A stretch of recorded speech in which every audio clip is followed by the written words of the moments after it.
السلام علیکم ورحمۃ اللہ وبرکاتہ۔ امید ہے کہ آپ تمام ہی حضرات خیریت سے ہوں گے۔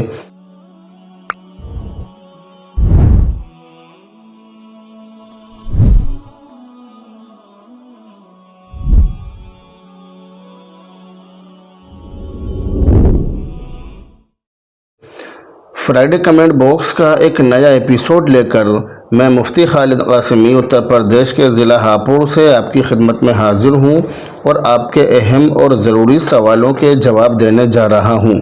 یہ پورا ہفتہ آپ کے اور ہمارے بیچ میں ایسا رہا کہ ہم آپ کے روبرو حاضر نہیں ہو سکے، اور اس کی وجہ یہ ہے کہ اس ہفتے ہمارے بڑے بھائی، بالکل سگے بھائی، ان کا انتقال ہو گیا، وہ اللہ کو پیارے ہو گئے۔ تو اس وجہ سے، اس غم کی وجہ سے ہم آپ کے روبرو حاضر نہیں ہو سکے تھے۔ اور یہ بات آپ اچھی طرح جانتے ہیں کہ کسی گھر میں کسی خاص کا، کسی کا انتقال ہو جانا اس گھر والوں پر کیا گزرتی ہے، یہ بات ہر شخص اچھی طرح جانتا ہے، کیونکہ موت اور زندگی تمام لوگوں کے ساتھ میں ہیں۔ جو زندہ، جو پیدا ہوگا، اس کو مرنا بھی ہے۔ ہر ذی روح کو موت کا مزہ چکھنا ہے۔ کل نفس ذائقۃ الموت۔ جتنی بھی چیزیں زمین کے اوپر ہیں، جتنی بھی چیزیں دنیا کے اندر ہیں، تمام ہی چیزوں کو اس دنیا سے ختم ہونا ہے۔ کل من علیہا فان۔ اس زمین پر رہنے والی ہر چیز فنا ہوگی۔ اس زمین پر رہنے والی تمام چیزوں کو فنا ہونا ہے، ختم ہونا ہے۔ تمام چیزوں کو ختم ہونا ہے، دنیا سے جانا ہے۔ تو اسی طرح سے ہمارے بڑے بھائی جو حافظ بھی تھے، حافظ قرآن بھی تھے، وہ اس دنیا سے رخصت ہو گئے۔ اس دار فانی کو چھوڑ کر دار باقی کی طرف وہ کوچ کر گئے۔ آپ ان کے لیے اللہ رب العزت سے دعا کریں کہ اللہ رب العزت ان کی مغفرت فرمائے، کروٹ کروٹ چین سکون نصیب فرمائے، ان کے پسماندگان کو، ہم سب کو صبر جمیل عطا فرمائے۔ یہ بڑی خوشی کی بات ہے کہ اللہ نے ان کو مرتے وقت کلمہ طیبہ لا الہ الا اللہ محمد رسول اللہ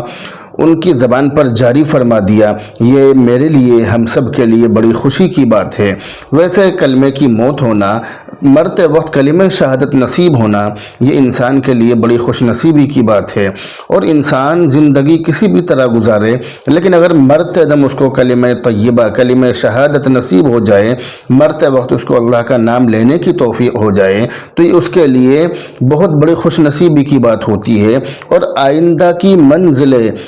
آسانی کے ساتھ طے ہو جاتی ہیں۔ اللہ کے نبی علیہ السلام کی حدیث ہے کہ بہت سے لوگ پوری زندگی نماز، روزہ، دعا، استغفار وغیرہ وغیرہ ان تمام چیزوں میں گزار دیتے ہیں، لیکن مرتے دم وہ کفر یا کلمہ اپنی زبان سے کہہ دیتے ہیں، جس کی وجہ سے وہ جہنم میں چلے جاتے ہیں۔ اسی طرح سے بہت سارے لوگ پوری زندگی کفر و شرک میں گزارتے ہیں، مگر مرتے وقت ان کو کلمہ طیبہ، کلمہ شہادت لا الہ الا اللہ محمد رسول اللہ نصیب ہو جاتا ہے۔ وہ کلمہ پڑھ لیتے ہیں، جس کی وجہ سے وہ جنت کے حقدار ہو جاتے ہیں، اور پوری زندگی کے ان کے تمام اعمال بالکل جو انہوں نے کی وہ سب ختم ہو جاتے ہیں۔ اس لیے ہر انسان کو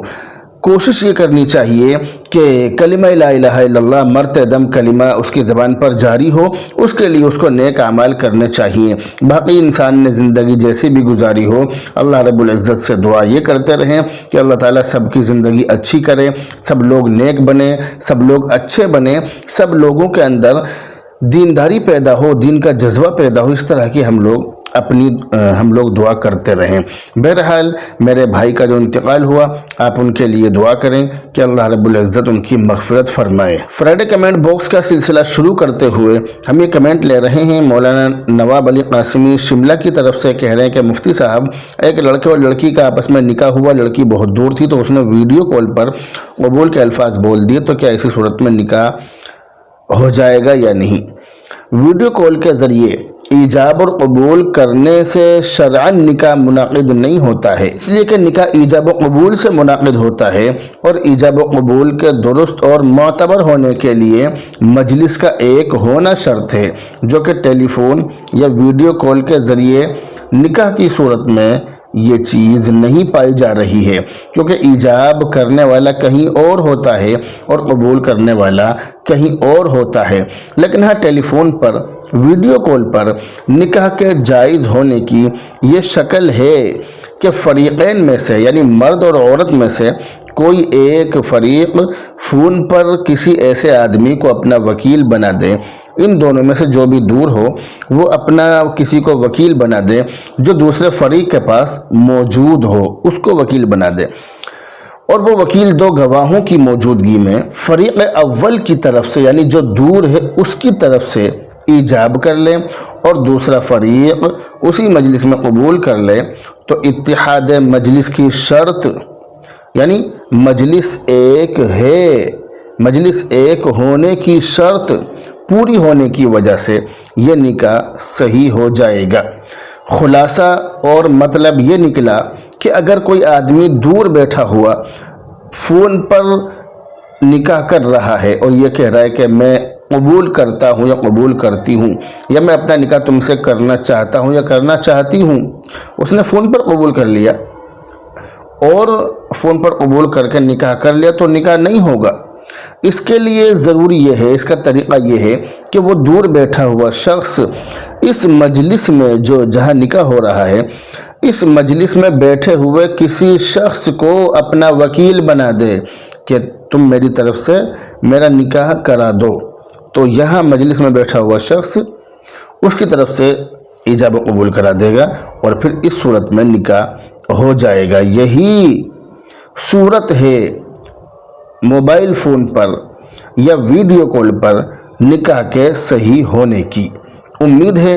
کہ اس مسئلے کو آپ بہت اچھی طرح سے سمجھ گئے ہوں گے۔ ابھی کمنٹ ہے محمد کیف رائن کی طرف سے، کہہ رہے ہیں کہ میں نے سنا ہے کہ قیامت کے دن جس کے دل میں رائی کا دانے کے برابر بھی ایمان ہوگا تو وہ جنت میں ضرور داخل ہوگا، اگر وہ گناہگار ہوگا تو کیا تب بھی جنت میں داخل ہوگا؟ جو آپ نے بیان کیا ہے کہ جس کے دل میں رائی کے دانے کے برابر ایمان ہو اللہ تعالیٰ اس کو جنت ضرور دے گا، وہ جنت میں ضرور داخل ہوگا، بلکہ اس کے اندر ایک چیز اور ہے کہ اس دنیا سے 10 گنا بڑی جنت اللہ تعالیٰ عطا فرمائیں گے۔ اس طرح کی بھی باتیں اس بارے میں ملتی ہیں۔ تو اس ترتیب کے ساتھ حدیثوں میں تلاش کرنے کے بعد بھی یہ چیز نہیں مل سکی ہے، اس طرح کی چیز سامنے نہیں آئی ہے، لیکن ہاں 2 حدیثیں ہیں، 2 حدیثیں الگ الگ ثابت ہیں۔ پہلی حدیث ہے بخاری شریف کے اندر، جس کے اندر اللہ کے نبی علیہ السلام یہ ارشاد فرما رہے ہیں کہ جس کے دل میں رائی کے دانے کے برابر بھی ایمان ہوگا، رسول اللہ صلی اللہ علیہ وسلم کی سفارش کی وجہ سے اللہ تعالیٰ اس کو قیامت کے دن جنت میں داخلہ عطا فرمائیں گے، اس کو جنت میں داخل فرمائیں گے۔ دوسری حدیث مسلم شریف میں ہے، اس کے اندر اللہ کے نبی علیہ السلام یہ ارشاد فرما رہے ہیں کہ جو شخص سب سے آخر میں جنت میں داخل ہوگا اس کو اللہ تعالیٰ اس دنیا سے 10 گنا بڑی جنت عطا فرمائیں گے۔ لوگوں نے دونوں ہی حدیثوں کو ایک ساتھ ملا دیا، جبکہ دونوں حدیثیں حدیث کی کتابوں میں الگ الگ ہیں، الگ الگ مضمون کے ساتھ الگ الگ راویوں سے مروی ہیں، الگ الگ صحابہ سے مروی ہیں، لیکن لوگوں نے اپنی ناسمجھی اور جہالت اور ناعاقبت کی وجہ سے، علم نہ ہونے کی وجہ سے دونوں ہی حدیثوں کو مکس کر دیا کہ جس کے دل میں رائی کے دانے کے برابر بھی ایمان ہوگا اللہ تعالیٰ اس کو 10 گنا بڑی جنت عطا فرمائیں گے، جبکہ بات یہ ہے کہ سب سے آخر میں جو شخص جنت میں داخل ہوگا اس کو اس دنیا سے 10 گنا بڑی جنت عطا فرمائیں گے، جس سے بتلانا یہ مقصد ہے کہ جب سب سے آخر والے کو اتنی بڑی ملے گی، جو سب سے کم درجے کا ہوگا جب اس کو اتنی بڑی ملے گی، تو جو لوگ جنت میں پہلے ہی مرحلے میں داخل ہو چکے ہوں گے ان کے لیے کیا کیا نعمتیں ہوں گی، کتنی بڑی جنت ان کو ملے گی، اس کا اندازہ لگانا مشکل ہے۔ اب ایک بات انہوں نے یہ معلوم کی ہے کہ اگر کوئی شخص گناہ گار ہے تو کیا وہ بھی جنت میں داخل ہوگا؟ تو اس بارے میں یہ بات سمجھ لیں کہ کفر و شرک کے علاوہ کوئی گناہ جہنم میں داخل ہونے کا سبب نہیں ہے، یعنی کفر و شرک ہی ایسی چیز ہے کہ جس کی وجہ سے انسان جہنم میں ضرور جائے گا اور وہ آدمی جنت میں داخل نہیں ہو سکتا۔ قرآن کریم کے اندر جگہ جگہ پر اللہ تعالیٰ نے اس چیز کو اپنے الفاظ میں، قرآن کے الفاظ میں بیان فرمایا اور یہ فرمایا اِنَّهُ مَن يُشْرِكْ بِاللَّهِ فَقَدْ حَرَّمَ اللَّهُ عَلَيْهِ الْجَنَّةَ، کہ جس نے شرک کر لیا تو یقیناً اللہ نے حرام کر دی ہے جنت اس کے لیے، اللہ نے اس پر جنت حرام کر دی ہے۔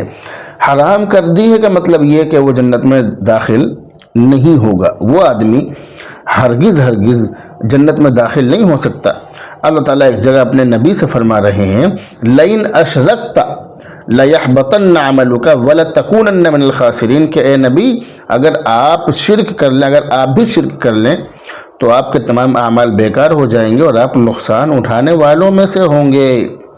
مشرک کی اور کفر کرنے والے کی بخشش نہیں ہے، لیکن ہاں یہ بات سمجھ لیں، یہ فرق آپ کو ضرور معلوم ہونا چاہیے کہ اگر کوئی آدمی دنیا میں توبہ کر لے، کوئی آدمی کتنا ہی کفر کرتا رہے، کتنا ہی شرک کرتا رہے، مگر اس نے توبہ کر لی تو توبہ کرنے کے بعد وہ پھر جنت میں جائے گا، کیونکہ ایمان کلمہ یہ ایسی چیز ہیں کہ یہ پچھلے تمام جتنی بھی پچھلی زندگی میں ہم نے جو بھی غلط کام کیا یہ تمام ہی چیزوں کو ختم کر دیتا ہے۔ یہ ایسی چیز ہے، یہ جو بات ہے کہ کفر کرنے والا اور شرک کرنے والا جنت میں داخل نہیں ہو سکتا، یہ تب ہے جب کہ وہ آدمی بغیر توبہ کے اس دنیا سے گیا ہو، بغیر توبہ کے مرا ہو۔ اس بات کا دھیان رکھیں، اور اس پر قرآن و حدیث کے بے شمار دلائل موجود ہیں۔ یہ کمنٹ محمد طیب کی طرف سے کہہ رہے ہیں مفتی صاحب مجھے یہ وسوسہ آ رہا ہے کہ اگر ہم آیت الکرسی یا کوئی اور آیت پڑھتے ہیں تو یہ آیتیں جنات سے، جادو سے ہماری حفاظت کرتے ہیں، کیا یہ شرک ہے؟ کیونکہ قرآن اللہ کی صفت ہے۔ قرآن کریم کے بارے میں یہ وسوسہ آنا کہ قرآن کی یہ آیت پڑھنے سے ہماری حفاظت ہوگی یا ہماری جنات سے یا بیماریوں سے، پریشانیوں سے ہماری حفاظت ہوگی، اس آیت کی وجہ سے ہماری حفاظت ہوگی، اگر ہم ایسا سمجھ رہے ہیں تو یہ کوئی غلط بات نہیں ہے، کیونکہ تمام چیزیں اللہ کے حکم کی محتاج ہیں۔ اور یہ بھی سمجھ لیں کہ قرآن کریم کے اندر شفا ہے،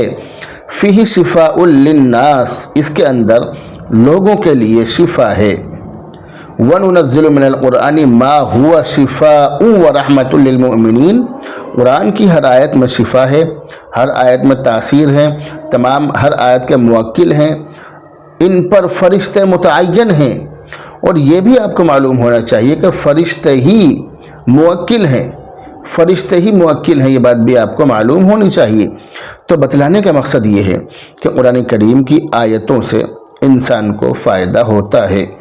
انسان کی پریشانیاں دور ہوتی ہیں، انسان کی بیماریوں سے، پریشانیوں سے، آفتوں سے، جناتوں سے، اور اسی طرح سے انسانوں کے شر سے، جناتوں کے شر سے، زمین و آسمان کی ناگہانی بلاؤں سے، تمام چیزوں سے انسان کی حفاظت ہوتی ہے۔ اس بات پر انسان کا یقین ہونا چاہیے۔ ابھی کمنٹ محمد اکرام کی طرف سے کہہ رہے ہیں کہ امام صاحب میری 13 سال کی بچی بستر پر پیشاب کر دیتی ہے، اس کے لیے کوئی دعا بتا دیجئے۔ جو بچہ بستر پر پیشاب کرتا ہو تو اس کے لیے یہ آیتیں کاغذ پر زعفران سے لکھ کر پانی میں ڈال لیں اور صبح شام اس بچے کو پلائیں۔ امید ہے، اللہ کی ذات سے امید ہے کہ وہ بچہ بہت جلد ٹھیک ہو جائے گا، یہ پریشانی انشاءاللہ تعالی دور ہو جائے گی۔ دعا یہ ہے وَقِيلَ يَا أَرْضُ ابْلَعِي مَاءَكِ وَيَا سَمَاءُ أَقْلِعِي وَغِيضَ الْمَاءُ وَقُضِيَ الْأَمْرُ وَاسْتَوَتْ عَلَى الْجُودِيِّ وَقِيلَ بُعْدًا لِلْقَوْمِ الظَّالِمِينَ قُلْ أَرَأَيْتُمْ إِنْ أَصْبَحَ مَاؤُكُمْ غَوْرًا فَمَنْ يَأْتِيكُمْ بِمَاءٍ مَّعِينٍ۔ یہ دو آیتیں ہیں، ان کو اس طرح سے کرنا ہے جیسے میں بتلا رہا ہوں۔ دوسرا علاج یہ ہے کہ آپ سیب لیں، اور سیب لے کر نارمل سائز کا سیب ہو، نہ زیادہ بڑا ہو نہ زیادہ چھوٹا، میڈیم، آپ سیب لیں اور سیب صبح خالی پیٹ چاقو سے کاٹ کر نہیں بلکہ دانتوں سے کٹوا کر اس بچے کو کھلائیں۔ ایک سیب روزانہ کھلائیں۔ اللہ نے چاہا 1-1.5 مہینے میں، 1-1.25-2 مہینے میں انشاءاللہ تعالی بالکل یہ بیماری جڑ سے ختم ہو جائے گی۔ اللہ کی ذات سے ہمیں اس کی پوری امید ہے، پورا یقین ہے، اور ہمیں اس کا تجربہ بھی ہے۔ تو بہرحال یہ تھے اس ہفتے آئے ہوئے سوالوں میں سے کچھ سوالوں کے جواب جو میں نے آپ کو دیے ہیں۔ مجھے پوری امید ہے کہ ان سوالوں کے جواب آپ کی سمجھ میں بہت اچھی طرح سے آ گئے ہوں گے۔ ہمارے سوالوں کے جواب آپ کو کیسے لگے کمنٹ کر کے ہمیں ضرور بتائیں۔ بہرحال اب آپ سے رخصت ہوتے ہیں، دعاؤں میں یاد رکھیں۔ السلام علیکم ورحمۃ اللہ وبرکاتہ۔ مفتی خالد قاسمی کے چینل کو سبسکرائب کریں، ویڈیو کو لائک شیئر کریں، شکریہ۔ Subscribe to Mufti Khalid Qasmi and like share the video.